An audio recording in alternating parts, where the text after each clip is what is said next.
The moons rose one after another like watchful eyes, pale discs sliding into place above the Academy's training preserve.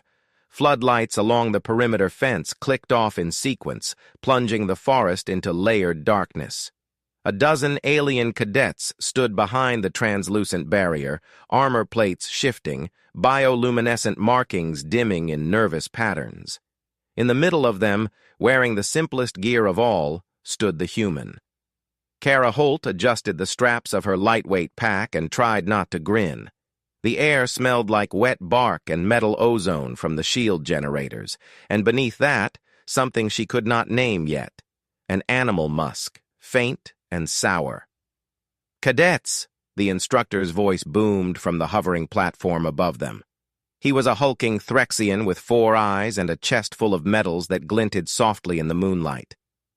"Tonight's exercise is the night hunt. Your objective is simple: survive until dawn." A murmur rippled through the group. The Shilan twins, all glassy carapace and trembling antennae, pressed closer together. A tall, lean cadet with pale, ridged skin and a silver crest, Raylan from the Kavir colonies, shifted his weight, pretending not to be nervous. Kara could feel the tension, hear it in the way the group's breaths came too fast, see it in the way claws flexed and tails twitched. She had seen that same look on the faces of new recruits back home before night maneuvers. Out there, in the dark, training always felt like it wanted to become something worse. "You will not have energy weapons," the instructor continued. "No drones, no scanners, only your Academy issue packs and whatever you can find inside the preserve. The Predator has already been released." Heads jerked up at that. Kara's hand paused on the buckle of her pack. "Sir," one cadet asked, voice slightly shrill, "what exactly is hunting us?" The instructor's mandibles clicked in what passed for a smile. "The Vrelic Shade Beast, apex predator of this ecosystem. You have studied its file." Kara had. The holo briefings had shown a low, muscular form, all sinuous power and matte black fur that drank in the light. The eyes had been the worst part, wide and reflective, positioned just wrong enough on the skull that something in her brain insisted it was not natural. The file had included observational notes, uses echolocation in combination with heat sensing, attacks from behind, prefers targets that break formation. The clip of a previous year's exercise had ended with static and a lot of screaming. "The preserve is 5 kilometers in diameter," the instructor went on. "Dawn in 8 hours. Survive, and you pass.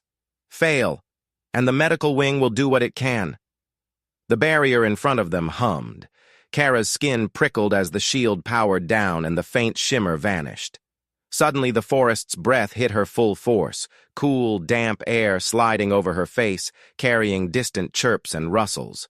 The glow from the moonlight painted the canopy in silver outlines, but underneath, everything was shadow and suggestion. A timer beeped softly on the instructor's wrist. "Night hunt begins now." For a heartbeat, no one moved. The group hung there, caught between safety and danger, as if the invisible edge of the former still held them back. Kara stepped forward first. The ground was soft under her boots, a mix of loam and spongy moss. The others followed, armor creaking, claws making tiny clicks on hidden stones. She heard someone's chitin plates scrape together as a nervous tick. Behind them, the shield flared back to life, sealing the preserve once more. The platform's engine whine receded into the sky. The cadets were alone. "Form up," Raylan said quickly, trying to sound like a leader. He lifted his crest a little higher. "We move together. Single unit. We can—" A branch snapped somewhere to their right. Every head turned at once. Kara held still. The sound had been small, too delicate to belong to something as heavy as the Shade Beast. Probably just one of the smaller omnivores moving through the underbrush. The forest chorus resumed. Distant trills, a soft hooting, the dry hiss of leaves rubbing against each other as the canopy shifted in a breeze she could not feel on the ground. Kara listened past all of that, hunting for the low, rhythmic pulse the briefing had said might accompany the predator's movements. She heard nothing. Raylan cleared his throat. "We move," he said again. "North. The stream is there. Running water will interfere with its echo sense, yes?" "It will also channel us into a narrow corridor," Kara said lightly. "Predators love corridors." A few of the cadets glanced at her. Most of the aliens still struggled to read human expressions, but the wry tilt of her mouth and the relaxed set of her shoulders seemed to calm at least one of them. The smaller Shylin twin, Lixa, whispered, "What do humans do on their worlds for hunts like this?" "We complain about the weather," Kara said. "Then we make a plan." Raylan bristled. "We already have a plan." "You have a direction," Kara replied. She kept her tone neutral, not wanting to pick a fight. "We should move, yes, but we need to know what we are stepping into. Noise profile of the ground, escape routes, places where something big could hide that we cannot see from here." The group hesitated. Time was slipping. Kara knew the worst thing in any exercise like this was standing still and arguing. Standing still meant giving the enemy free time to choose where and when to hit. "Look," she said more gently, "we go north like you said. On the way, we map choke points. No loud talking. No lights unless absolutely necessary. If the Shade Beast hunts by sound and heat, the first thing we do is stop sounding like a herd of panicked livestock." That earned a strained laugh from someone in the back. Raylan's crest settled a fraction. He gave a tight nod. "Fine. Move out. Quietly." They moved. Kara fell into step near the center of the formation, where she could see forward and backward easily. The ground cover changed as they walked. The moss grew thicker, then gave way to mats of broad, rubbery leaves that made a faint sucking noise when stepped on. She filed away every sound, every texture. To the left, the land rose sharply, a low ridge studded with jagged rocks. To the right, the ground sloped into thicker brush where pale fungi pulsed with a slow internal glow, washing the shadows in ghostly hues. Overhead, the canopy knit tighter, swallowing more of the moonlight. The path Raylan had chosen was not a path at all, just the direction the briefing map had said would lead to the stream. The forest resisted them with sly obstructions, low branches that snagged antennas, hidden roots waiting to trip incautious feet. "Stop!" Kara hissed suddenly. The word cut through the soft shuffle of movement. Everyone froze. She crouched and reached forward, fingers brushing along the ground in front of Raylan's boot. A narrow depression, almost invisible in the dim light, crossed their path. The moss there had been disturbed recently, pressed down in a double line. Whatever had passed through had weight and a smooth, efficient gait. The prints were elongated ovals with no clear toes, depth consistent along the stride. "Shade Beast?" Lixa whispered, voice quivering. "Maybe," Kara murmured, "or something almost as big." The tracks crossed from the ridge side down toward the thicker brush. The stride was long and confident. It had not been running, just patrolling. "We should go back," someone muttered.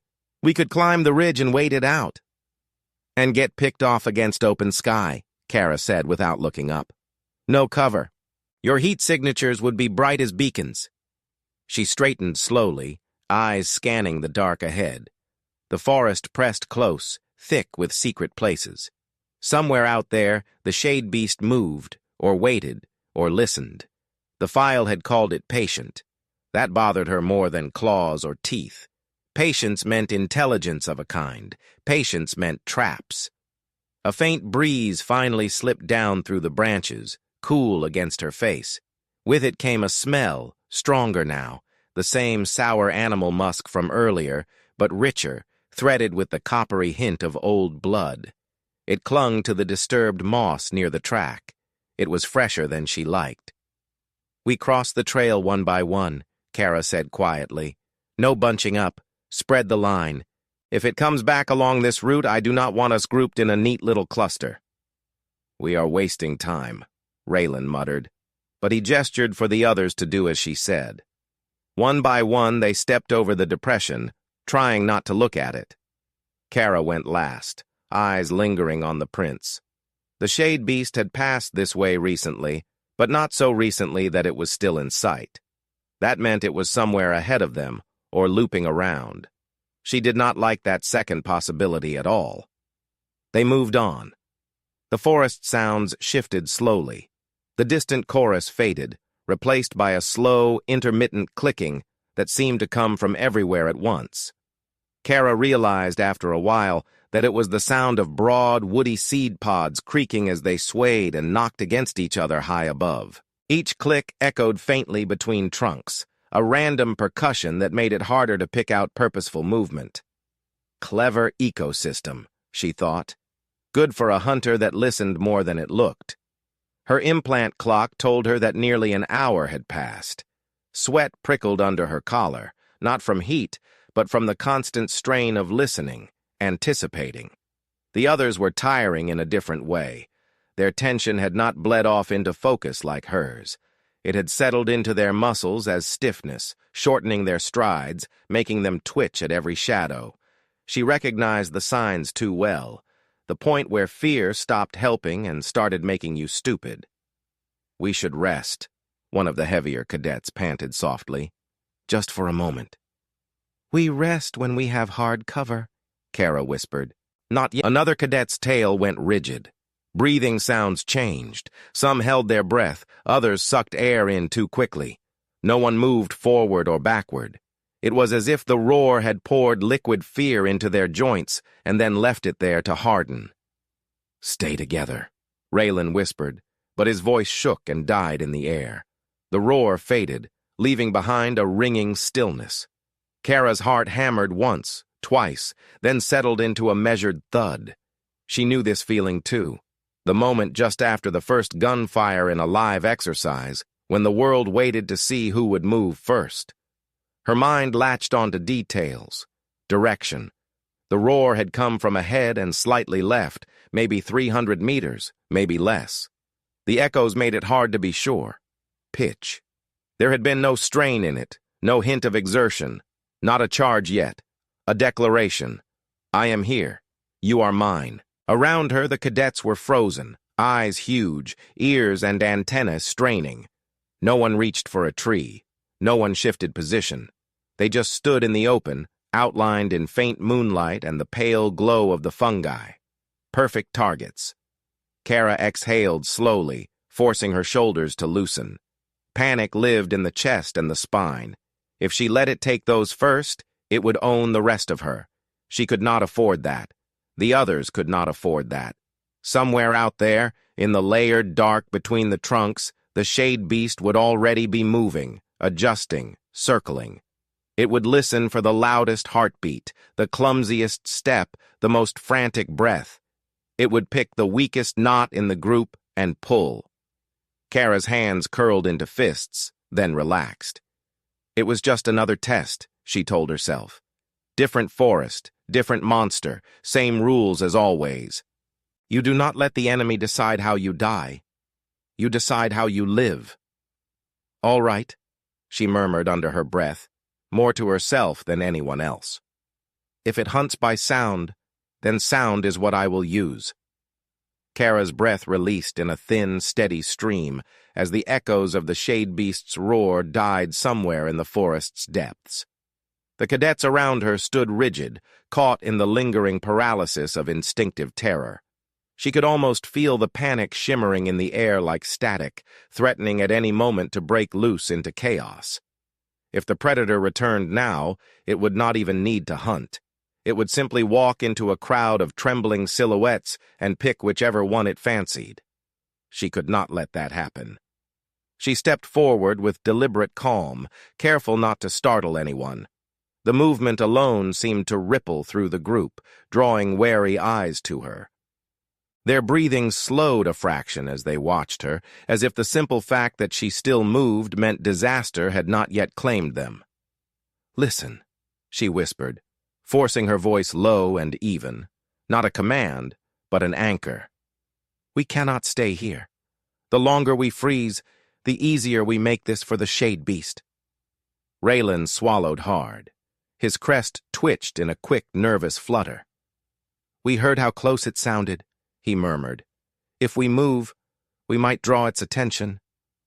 And if we don't move, she countered softly, we definitely will. The wind shifted behind them.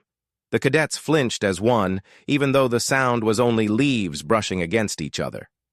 Kara clenched her jaw. Fear was spreading like cold water seeping into boots. Once it settled deep enough, no reasoning would dig it out. She had seen that kind of paralysis before, back on Earth during a cave collapse drill, where darkness and falling rock had turned grown adults into statues. She had learned then what she needed to do now. She scanned the group quickly, noting who looked most ready to crack and who might follow if given direction. Panic often collapsed in on itself, but it could also be redirected if someone stepped firmly into the center of it. Fine. That someone would be her. We keep moving north, she said. Not fast, not loud. The Shade Beast will head toward the roar it just made. That's our warning shot. It wants us afraid. It wants us sloppy. We can't give it either. Lixa's mandibles clicked nervously. How can you be so calm? Because being scared doesn't stop anything from happening, she said. It just makes you easier to eat. A few of the cadets stiffened at the bluntness, but the shock seemed to jolt them out of their frozen hesitation. Even Raylan looked less ready to bolt. The forest around them hummed with quiet life. Somewhere far off, a small creature chittered in alarm, probably at the same roar that had paralyzed the cadets. Kara listened past the noises, hunting for the soft, rhythmic pulses she had read about. Small, controlled bursts of sound the Shade Beast used to map its surroundings. She heard nothing yet, but that did not comfort her. Silence meant motion. Motion meant it was choosing where to strike next. Raylan, she whispered, you take point. You know the route to the stream. He blinked, surprised, then nodded quickly. His posture straightened in the faint moonlight. Giving him a roll would settle his nerves and focus him. Lixa, you and your sister take the rear. Your night vision's better than the rest of ours. The Shilan twins exchanged glances, antennae flicking. We can do that, Lixa said, though her voice shook slightly. Good. Kara stepped toward the center of the formation again. No talking above a whisper. No unnecessary movement. Listen before each step you take. Make the forest think you belong here. A few of the cadets drew slow breaths, trying to mimic her steady posture. The stiffness in their limbs eased, the light in their eyes, however faint, returned. Raylan gestured to the others. The group began to move again, this time with more purpose and less stumbling uncertainty. Kara matched her pace to theirs, keeping her senses sharp and her heartbeat under control. The forest seemed to lean closer as they pushed deeper. Branches knotted overhead, blocking more of the moonlight until the cadets were reduced to pale outlines drifting through darkness. Every few steps, Kara paused to listen. The Shade Beast would not charge blindly. It would stalk, circle, probe. She needed to hear the faintest hint of its approach long before the others did. Minutes stretched. Twigs snapped under cautious feet, leaves rustled when brushed against armor, and the persistent clicking of the seed pods above filled the space between the shadows. The scent of damp soil thickened, mixing with the faint mineral tang of running water nearby. The group was getting close to the stream. Good. The noise of rushing water might scramble the predator's echolocation, for a short time at least.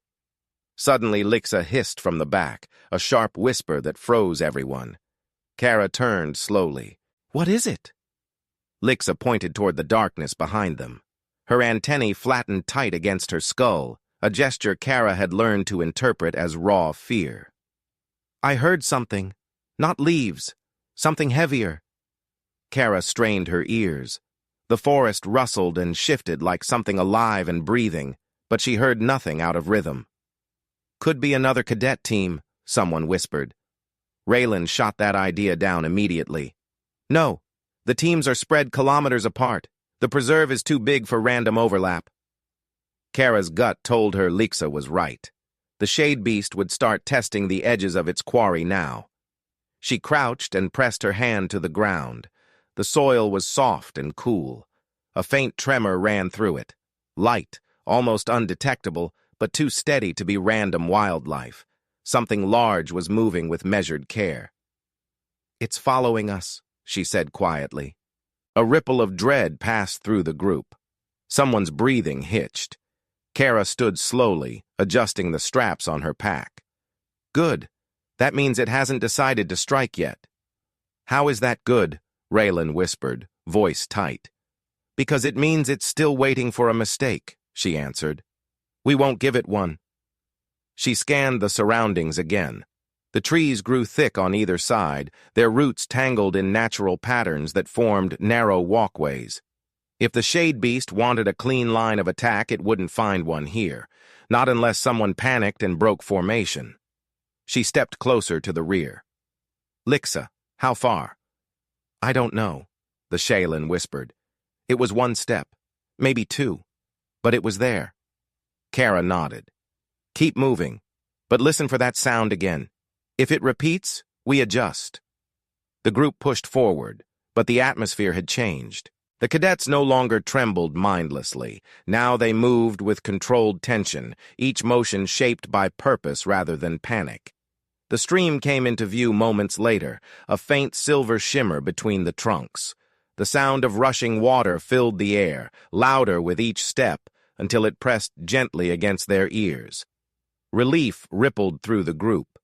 Kara felt it too, though she did not allow herself to relax fully. The stream was a temporary sanctuary, nothing more. Raylan crouched near the bank and dipped his fingers into the cool water. "This will mask our sounds," he whispered. "We can rest here for a few minutes." Kara nodded but kept her gaze fixed on the trees behind them. The forest there seemed overly still, as if holding its breath. She stepped toward the water's edge and crouched, letting the noise wash over her senses. The instinct she trusted most, call it intuition, experience, or simple pattern recognition, tugged sharply at her. The shade beast was close enough to sense them, close enough to taste their heat signatures, close enough to strike if it wished. But it didn't. It waited. Why? She scanned the area again. The stream curved sharply a few meters upstream, forming a narrow bend bordered by two massive fallen logs. It was a tight passage, a choke point. If she were a predator, she would want to maneuver the prey toward that exact spot. Her pulse quickened, not from fear, but from realization. The shade beast wasn't just following them. It was trying to guide them. "Raylan," she whispered sharply, "get away from that bend." He blinked, confused. "Why? The cover there is—" A soft sound cut him off. Kara's eyes snapped toward the ridge where the trees thickened. A subtle, rhythmic pulse drifted through the air, so quiet she wouldn't have noticed it if the stream weren't loud enough to mask everything else. One pulse. Pause. Two pulses. Pause. Three pulses. Echolocation. The shade beast knew exactly where they were. "Move back," Kara hissed. "Now!" Raylan stumbled away from the bend. The others followed, their nervous murmurs swallowed by the stream. Kara kept her stance low, her gaze searching the darkness for movement. The predator would strike soon. It had waited long enough. She felt the forest tighten around them as if every branch and shadow held its breath for the moment the silence broke. She placed her hand on the ground again. The tremor was stronger now, closer, coming fast. The shade beast was accelerating into position for its first assault. Kara rose with steady, controlled breath. "Everyone," she whispered, her voice a razor-cut thread of calm, "stay low, stay quiet, and be ready." The moment for sound traps had come. The predator was coming too. Kara stood perfectly still, letting the tremors in the earth travel up through her boots and into her bones. The shade beast was no longer creeping. It was closing in with deliberate momentum, cutting the distance with steps that barely disturbed the forest floor. The cadets crouched behind her, trying to melt into the shadows, but their breaths came sharp and uneven. The stream masked some of the noise, but not enough.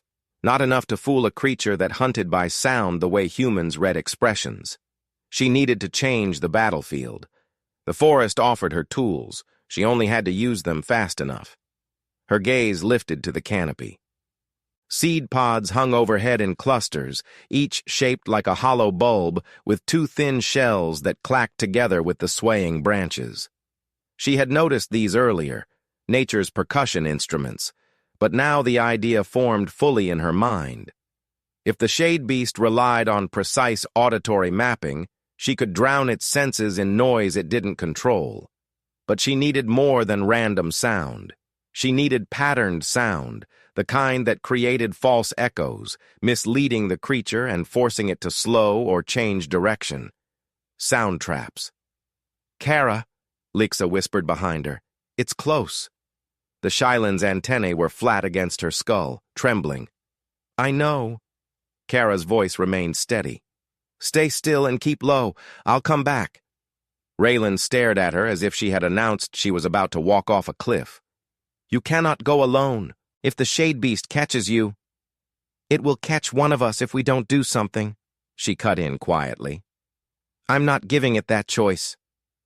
She slipped away from the group before he could argue again, keeping her footsteps soft and controlled. The forest around the stream bank dipped gently upward, forming a small rise where the ground was firmer. She chose that direction, knowing she needed access to multiple layers of vegetation, and climbed with slow, deliberate movements.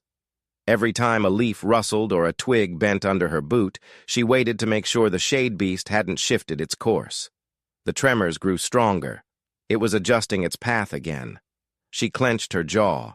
She had minutes, maybe less. At the top of the rise, she found what she needed. Seed pods dangling low enough to reach, thin vines interwoven through the branches, and fallen branches dried enough to snap cleanly. She drew the small knife from her belt, technically a tool, not a weapon, and allowed in the exercise, and cut several seed pods free. The shells clicked faintly against each other in her hands, producing a hollow wooden rhythm. Perfect. Next, she collected lengths of vine, testing each one with a careful tug. She needed cords that could be pulled taut without snapping. 2 snapped immediately. The third held. She wrapped the vine around the pod stems and secured the knots quickly, creating short pendulums. Then she tied the ends of the vine at various tensioned angles across a narrow gap in the trees. If something moved through that passage, even lightly, the vines would jerk, and the pods would clatter together in a sharp series of clicks. The sound would bounce off the surrounding trunks and confuse the predator's auditory map. It would hear movement where there was none. It might even think the cadets were scattering. She worked quickly, tying vines at different heights, ankle height, knee height, chest height, creating a multi-level array. When the wind brushed through, the pods gave a soft chorus of sound. But she needed stronger triggers. Kara crouched and snapped a thin branch, testing its rigidity. The crack sounded too loud in the quiet forest. She froze. The tremors in the ground paused as well, the predator sensing the sharp noise. For a moment, silence pressed against her ears like weight. Then the tremors resumed, but angled slightly toward her. She exhaled through her nose. No more mistakes. She wedged the branch under a root, bending it into a low-tension position. When something brushed against it, it would snap back and strike one of the pods directly, creating a burst of clicking loud enough to echo several meters. She repeated the setup twice more in nearby gaps between trees. 3 sound traps, enough to complicate the creature's approach, not enough to stop it.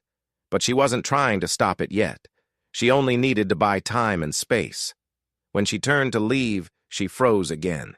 The tremors had gone still, not paused, still. The forest felt like it was holding its breath. Then a faint sound drifted through the trees, so soft she wasn't sure she heard it at first. A low, muffled thump, like a padded footfall landing deliberately. The shade beast had stopped circling. It was advancing. Her heartbeat steadied, forced into discipline by years of training. She moved along the left flank of her trap array, stepping lightly, careful to disturb nothing. The predator would expect prey to run straight or bunch up. It would not expect someone to slip sideways into dark terrain. She reached a cluster of tilted trees where the canopy thinned just enough to let moonlight drip through. She crouched, listening again. More footfalls, evenly spaced, purposeful, coming from the direction she had left the cadets. She clenched her jaw. She needed to draw it away, but not toward herself, toward the traps. Kara picked up a small, smooth stone from the ground. She weighed it in her palm. Its surface was cool and slightly damp. One throw. That was all she needed. She aimed at a thick tree trunk near her first sound trap, took a breath, and threw the stone with a sharp flick of her wrist. It struck the bark with a crisp clack, then bounced into the trap. One of the vines jerked. The seed pods erupted in a cascade of hollow clatter. Instantly, the forest reacted to the fake noise. Birds hidden in the canopy fluttered.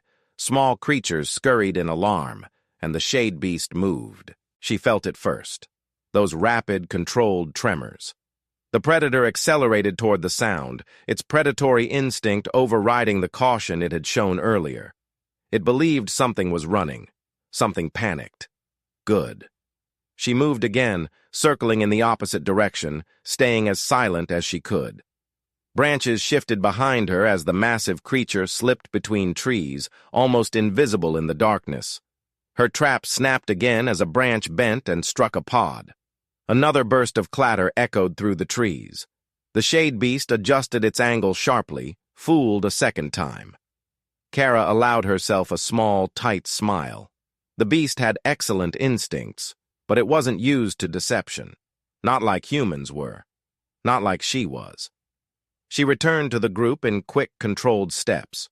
Raylan saw her first, relief flooding his features. Lixa let out a shaky breath. "What happened?" Raylan whispered. "It's confused right now," Kara answered. "Not for long. We need to move before it sorts out what's real." Raylan swallowed. "You made the noises?" "I used the forest to make them," she corrected. "And I can make more." Another sound trap went off in the distance, loud enough to echo through the trees. The predator growled, a deep, frustrated sound that vibrated through the ground. Lixa shuddered. "How is it not tearing everything apart?" "Because it's smart," Kara said. "Smart enough to know noise can be a trick, smart enough to doubt what it hears, but not smart enough to ignore it entirely." Raylan's eyes widened. "So it will hesitate." "For a little while." Kara motioned for the group to follow her along the stream, away from the predator's triangulation path. The cadets moved more quietly now, emboldened by her confidence but still wary. She knew she had bought them maybe 10 minutes, 15 if the shade beast wasted time inspecting the traps. But sooner or later it would realize that the noise was artificial. It would realize the prey wasn't where it expected. And then it would become something far worse than a hunter. It would become an angry hunter. As the group followed her deeper along the stream bank, the forest opened slightly. The moonlight brightened enough to illuminate the path ahead. The air smelled cleaner here, water, stone, and faint traces of fungi. The tension eased slightly from the cadet's shoulders. Then Kara stopped abruptly. Another idea formed. Not just to confuse the beast, to capture it. The cadets nearly bumped into her. Raylan whispered, "What is it? Did you hear something?" "No," she answered. "I have something else to build." Lixa tilted her head nervously. "What kind of something?" Kara looked around at the water, the narrow bends, the fallen logs, the tensioned vines nearby, and the sharp decline of the forest floor forming natural funnels. "Something that will make the predator wish it never followed us," she said softly. Her sound traps were only the beginning. Now she needed a trap designed for something far bigger than seed pods. Kara crouched beside the stream, letting her eyes trace every angle of the terrain until the shape of a plane began to sharpen in her mind. The water flowed along a narrow channel before curving sharply between two massive fallen logs whose bark had long since peeled away. On either side of the curve, dense brush created natural barriers, leaving a single gap large enough for a creature the size of the shade beast to charge through. A funnel, a choke point. A place where the predator would commit fully to a direction and speed, because it would believe the prey had been forced into that same narrowing corridor. Perfect. The cadets watched her in silence, their breaths soft beneath the stream's constant murmur. The sound traps she had set earlier still clicked distantly, the echoes bouncing through the forest like nervous heartbeats. Each time the pods clattered, the shade beast responded with faint, irritated growls, followed by heavy steps that shook the soil underfoot. It was still chasing ghosts, but Kara knew the illusion would break soon. She turned to the cadets. "We have to build something before the shade beast realizes it's being misled." Raylan's gaze shifted from the stream bend to the fallen logs, then back to her face. "You want to make a trap big enough for that creature?" "Yes," she said simply, "and we have to do it fast." Lixa's antennae trembled. "What kind of trap?" "One that can hold weight," Kara answered, "and one that resets the moment it triggers." Raylan blinked. "Resets?"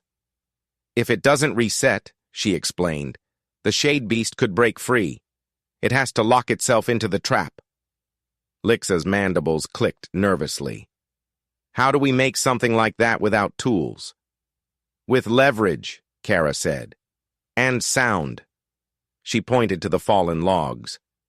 "Those are heavy, but the right pressure could make them shift. If the shade beast passes through the bend, we can force the logs to collapse inward and cage it. But we need a trigger." Raylan stared at the logs, then at the narrowing passage. "A trigger made of sound?" "A trigger that activates because of sound," she corrected. "The shade beast follows noise, so we give it noise in the one place we want it to run." She waded into the stream up to her ankles, ignoring the shock of cold water. The current pressed gently against her boots as she crouched beneath the first log, studying the underside. Moss clung to damp bark, and roots twisted over the top like thick ropes. Kara pressed her hands against the log. It was heavy, but not immovable. If they loosened the support stones beneath it and wedged branches in strategic positions, the log could be balanced like a trap door, held up only by a tensioned vine. Lixa hovered nervously by the shore. "If one vine snaps, the log will fall." "That's the idea," Kara said. "But it has to fall at the right moment, not before." Raylan moved beside her. "What do you need me to do?" "You have the strongest arms," she said. "Help me lift when I need it." He nodded, determination tightening his posture. She saw the fear in his eyes, but she also saw the readiness. He would not falter now. She returned to the bank and began gathering materials. Vines, thick ones, long enough to bind. Stones, flat ones, stable enough to build supports. Branches, dry enough to snap cleanly under weight, but sturdy enough to hold tension until the right moment. She worked fast, fingers moving with focused precision. She built the supports first, stacks of stones forming small towers beneath the log, stabilizing it temporarily. Each tower was topped with a wedge-shaped stone to create a pivot point. Next, she tied vines around the upper roots of the log, threading them between protruding knots of wood before pulling them taut. She secured the ends around a curved branch 2 meters ahead, just beyond the stream bend. The branch hovered above the water, suspended by the tension of the vines.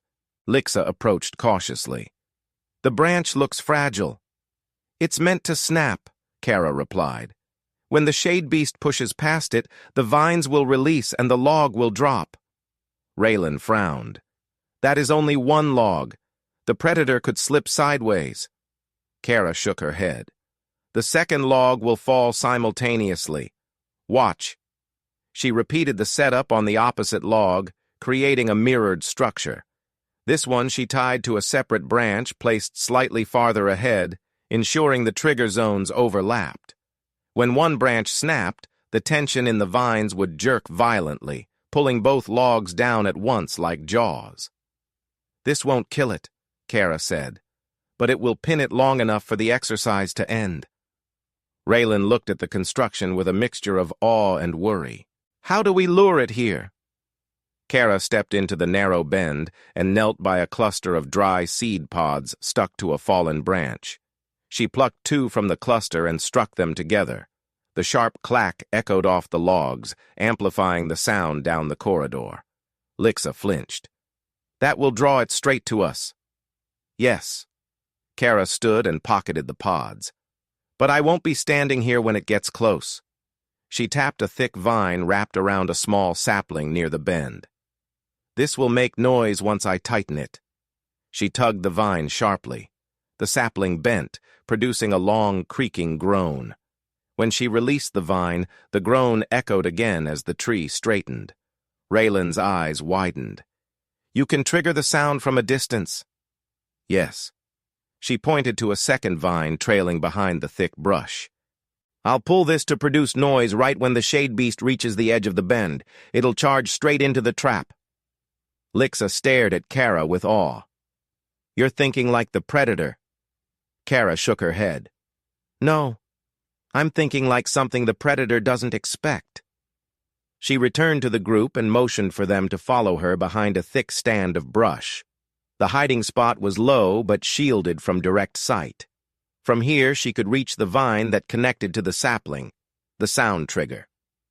"Everyone stay silent," she whispered. "If we breathe too loudly, the shade beast will hear us." Raylan crouched beside her. Lixa tucked herself close behind him, antennae flat. The forest had grown too quiet. The distant traps had stopped clicking. The growls had ceased. The tremors had started again, but these were different, steadier, direct, purposeful. The shade beast was no longer confused. It was coming.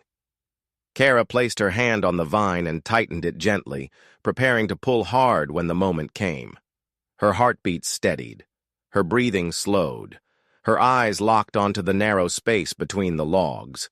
The predator emerged into view like a shadow peeling itself from deeper shadows. Its matte black fur absorbed the moonlight, and its wide, reflective eyes glowed with cold intelligence. Its shoulders rolled with lethal grace as it paused at the edge of the bend, raising its head to test the air. The cadets held their breath. Kara did too. The shade beast turned its head toward the left, listening. Kara pulled the vine. The sapling groaned, producing a deep wooden moan that echoed down the corridor. The shade beast lunged. Kara pulled harder. The sapling shrieked, the sound careening through the trees like a fleeing animal. The predator sprinted forward. Kara yanked the vine with all her strength. Two snaps rang out, sharp, violent cracks as both trigger branches broke simultaneously. The logs dropped. A thunderous crash shook the forest as the massive trunks slammed together. The stream splashed upward in a muddy spray. Bark splintered, roots tore. The shade beast roared in fury and surprise as the weight pinned it between the collapsing timbers. Raylan let out a choked sound of stunned disbelief. Lixa sagged against him, trembling. Kara exhaled slowly, letting the tension bleed from her muscles. "It's down." For a heartbeat, no one moved. The forest remained still, silent except for the shade beast's snarling, frustrated growls under the logs. Then Raylan finally managed, "You trapped it alive." Kara nodded, rising from her crouch. "Yes." Lixa stared at her as if she were something impossible. "No one in the academy has ever done that." Kara dusted off her hands. "Then I guess we are about to make history." But she knew it wasn't over. The shade beast was trapped, but not yet beaten, and the instructors were on their way. For a few long heartbeats, no one moved. The forest held the echo of the crashing logs like a memory pressed into bark and stone, and the shade beast's furious roar vibrated through the air long after the sound itself died. Water sloshed around the trapped creature's limbs, splashing against the curved sides of the stream bend. Kara watched from behind the thicket, eyes narrowed, muscles still coiled and ready. A trap was only as good as what happened after it snapped shut, and she knew better than to assume anything was finished just because something big had stopped moving freely. The cadets clustered close behind her. Raylan had one hand braced on the ground, knuckles pale from tension, while Lixa clung lightly to his sleeve, antennae flattened so tightly against her skull that they trembled. The shade beast snarled again, a harsher sound this time, edged with strain. The logs had done their job. Both trunks pressed inward at a slight angle, their weight pinning the beast's shoulders and hips while leaving its head free. It snapped at the air in short, savage motions, jaws lined with curved, bone-pale teeth. Its eyes glowed faintly in the moonlight, reflecting not just rage but something sharper, confusion, almost insult. Kara stepped out of cover. Raylan made a strangled noise and grabbed for her arm. "Are you out of your mind?" She slipped just out of reach, not taking her eyes off the predator. "If it can wriggle free, I need to know now. Not when our backs are turned." The ground squelched softly beneath her boots as she moved closer. The shade beast's gaze locked onto her with a focus that made the air feel heavier. Its ears, small triangular structures flattened against its skull, twitched once, orienting to her footfalls. It rumbled low in its chest, as if promising that this was only a temporary setback. Kara stopped a safe distance from the logs and studied the angles. The trunks had not crushed the creature. She had not wanted that. The stone towers that had held the logs up now pressed into the stream bed, reinforcing the weight. The vines were still taut, but useless now, snapped at their weakest points. Water flowed around the beast's pinned limbs, dark fur rippling as it strained. "You are not going anywhere," she murmured. The shade beast bared its teeth in answer. It took all her discipline not to flinch. Those jaws could have taken off her arm in a single bite. Behind her, Lixa peeked out from the brush, then ducked back again with a soft gasp. "It is so much bigger up close." Raylan forced himself to rise and join Kara, though he stayed farther back. His eyes darted between the trap and the surrounding trees. "What if the instructors think we broke the rules?" Kara finally stepped away from the creature, satisfied that the logs would hold. "The rules said we had to survive. No one said how." Raylan frowned, as if he wanted to argue but could not find a solid point to stand on. Lixa crept forward until she stood at his side. Her gaze flicked to Kara, then to the trapped predator. "Do you think the shade beast understands what happened?" "It understands that it lost," Kara said. "That is all predators ever really register in the end, whether they win or not." She pulled her eyes from the beast and scanned the dark canopy above. The Academy's platform would not risk flying low until the instructors were sure the creature could not leap. That meant ground confirmation first. She looked for a telltale glow, a shimmer of shields, the faint buzz of repulsor engines. Nothing yet. The quiet that followed felt different from the earlier suffocating silence. This one had space in it, room for thought and relief to slip in. The cadets began to stir more naturally, stretching stiff limbs, glancing at each other as if confirming they were all still real and unhurt. Someone let out a shaky laugh that broke mid-sound into a half-sob. It did not feel like weakness. It felt like a release. "Kara," Raylan said after a moment, his voice softening, "you realize what you just did changes everything about this exercise, yes?" She shrugged, more out of habit than indifference. "I changed it for us. Anyone else can still choose to run in circles and scream if that is more their style." Lixa gave a chittering sound that might have been Shylin laughter. "I liked your style better." Before Kara could answer, a distant hum drifted through the trees. It started faint, like a fly trapped under glass, then grew into the unmistakable sound of repulsor engines. A sharp light flickered overhead as a small drone zipped between the branches, its sensors sweeping the area. It halted when it reached the stream bend, hovering above the trapped shade beast. The creature lunged upward, jaws snapping, but the drone drifted easily out of reach, its lens blinking with a cold, mechanical interest. A second, smaller transport followed, bearing several figures in reinforced armor. Kara recognized the lead instructor's heavy shoulders and distinctive crest even from here. The Threxian landed with a thud that shook nearby twigs free from their branches. He took in the sight before him with all four eyes narrowed, mandibles set in an unreadable line. Behind him, armed containment staff spread out in a practiced arc, weapons held low but ready. Kara stood her ground as the instructor's gaze swept from the shade beast to her, then to the cadets clustered behind her. He approached the trapped predator first, stepping close enough that Kara tensed. The shade beast snarled and strained, but the logs refused to budge. After a long moment, the instructor turned, addressing the group with a voice that carried easily over the stream. "Which of you is responsible for this?" No one spoke at first. Several sets of eyes shifted toward Kara despite her best efforts to remain just another silhouette. The Threxian's gaze followed the movement. "Cadet Holt," he said. "Step forward." Kara felt her pulse jump once, hard, then settle. She walked toward him, boots leaving shallow prints in the damp soil. Up close, the instructor seemed even larger, the lines of his armor etched with the wear of countless exercises and real engagements. His crest flicked once as he looked her up and down. "Explain," he said. Not a demand for justification, just that single word.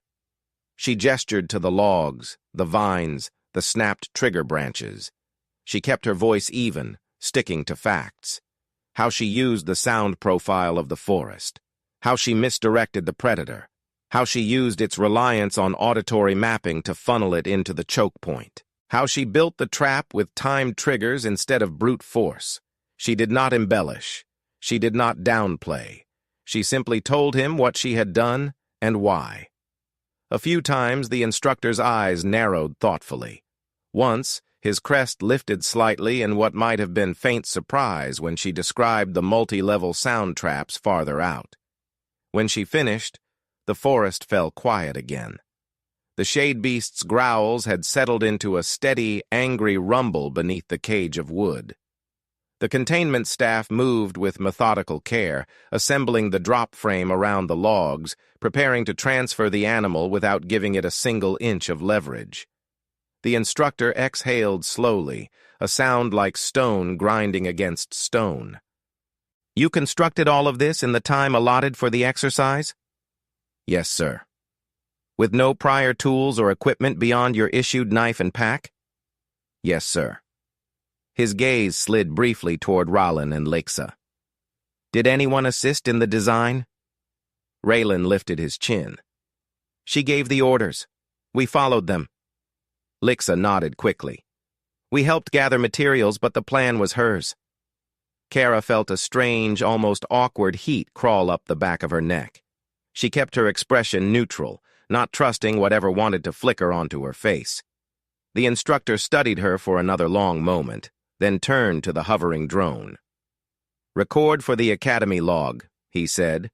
"First successful live capture of relic shade beast during night hunt training, achieved by Cadet Kara Holt, with support from Cadets Raylan Kavir and Lixa Shailen." The drone chimed softly. Somewhere in the Academy's data vault, a new entry etched itself into permanent memory. Raylan let out a breath that sounded half like a laugh and half like disbelief. Lixa's antennae lifted, trembling in a completely different way now. Kara just stood there, absorbing the words in pieces. Live capture, Academy log, achieved by.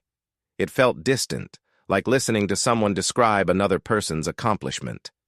The instructor turned back to her. "You understand what this does, Cadet Holt?" She blinked once. "Sir?" "The night hunt protocol assumes the shade beast cannot be contained without lethal force. It assumes cadets are prey, not architects." His mandibles flexed. "Your performance invalidates that assumption." Kara considered that. Then the protocol was incomplete. A few of the containment staff glanced at each other, but the instructor did not seem offended. If anything, a faint glint of approval flickered in his eyes. "You exploited the predator's strength and turned it into a weakness," he said. "You also took command of a multi-species squad without formal authorization during a high-stress scenario. Do you know what that is called in my language, human?" "Insubordination?" He almost smiled. Initiative. The word hung in the air like a judgment with sharp edges but no malice. You will be debriefed extensively. Your methods will be studied. This exercise will never be the same again. The cage frame locked into place around the logs with a heavy metallic clank. A containment officer signaled to the platform above, and the cables began to tighten. Slowly, the entire structure, logs, shade beast, and all, lifted from the stream bed, leaving behind churned mud and water. The predator roared again as it rose, powerless against the combined weight and engineering. The platform's floodlights followed it upward until it disappeared beyond the canopy. As the light receded, the forest began to breathe again. Night sounds crept back in, tentative at first, then more sure. The cadets shifted, shoulders loosening, tails swaying, carapaces relaxing with soft clicks. The instructor turned to address the squad as a whole. "The night hunt is concluded for this unit," he said. "You will return to the platform for medical checks and evaluation. No casualties, no serious injuries." He paused, letting that sink in. "This outcome is rare. You should remember that." A quiet murmuring spread among the cadets. Some of it was relief, some awe, some simple exhaustion. Kara felt all three, layered on top of each other like sediment. As they followed the containment team toward the waiting transport, Raylan fell into step beside her. "You know," he said quietly, "the others will talk about this. About the shade beast? About the human who outthought it." His crest tilted in her direction. "I have been through 3 cycles of this academy, Kara. I have never seen an instructor sound that impressed." Lixa hurried to keep up, her shorter stride making her steps quick. "Word travels fast between dorm blocks. By tomorrow morning someone will have painted a mural of this on a wall somewhere." Kara snorted softly. "If someone draws me, tell them to leave out the part where I almost threw the wrong rock at the wrong tree." Lixa blinked. "You almost did?" "For half a second," Kara admitted. "Then I did not."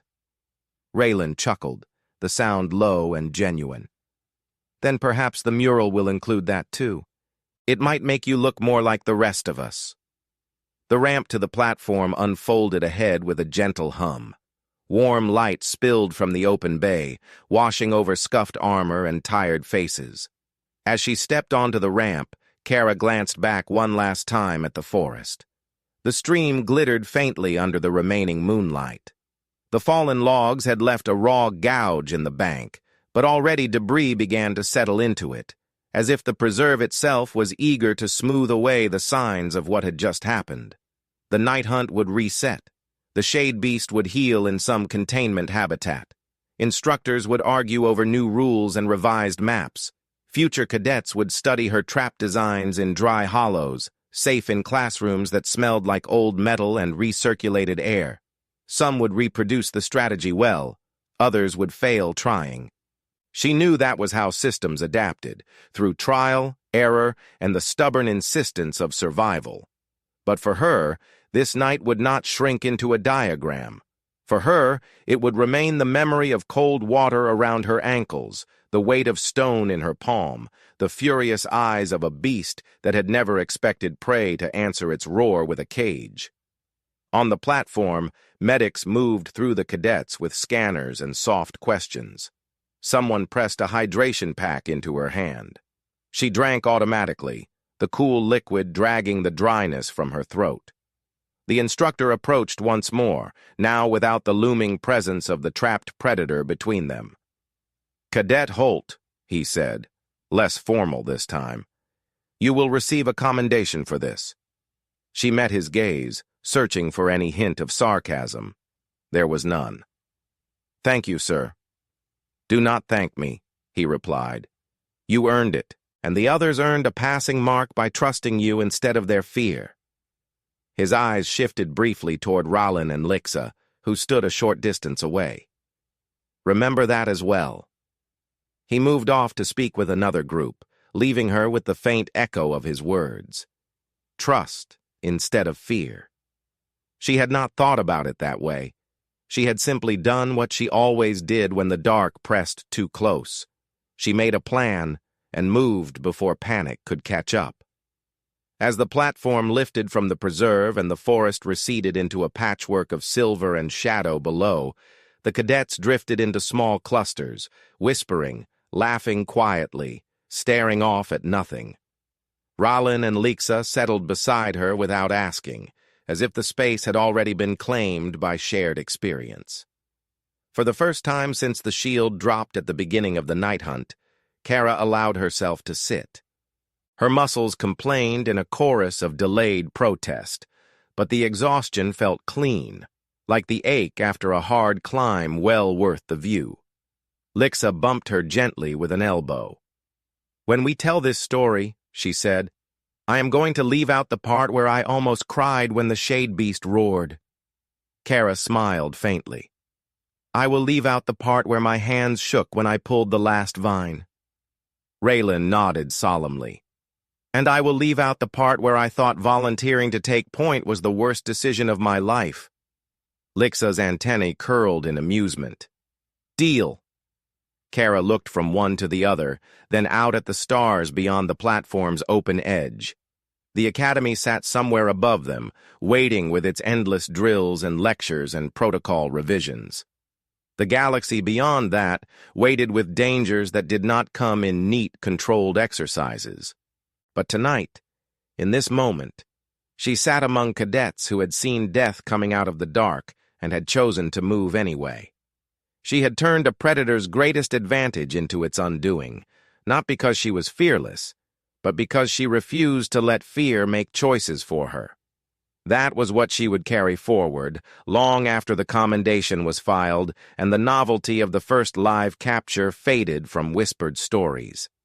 When the platform finally docked and the bay doors began to close, sealing the night outside, Kara rose with the others. She squared her shoulders, shifted the weight of her pack, and stepped into the corridor lights of the academy, not as bait, not as an anomaly, but as a strategist who had bent the rules of a hunt without breaking a single one written on paper. The Shade Beast would hunt again in future simulations, but from now on, cadets would walk into the forest knowing something new, that the monster at the top of the food chain was not always the fastest or the strongest creature in the trees. Sometimes it was the one who listened hardest, thought sideways, and turned sound itself into a weapon. And on a world where predators long believed no species could face the night hunt without running, a human had proven that survival was not just about escaping the dark, it was about reshaping it.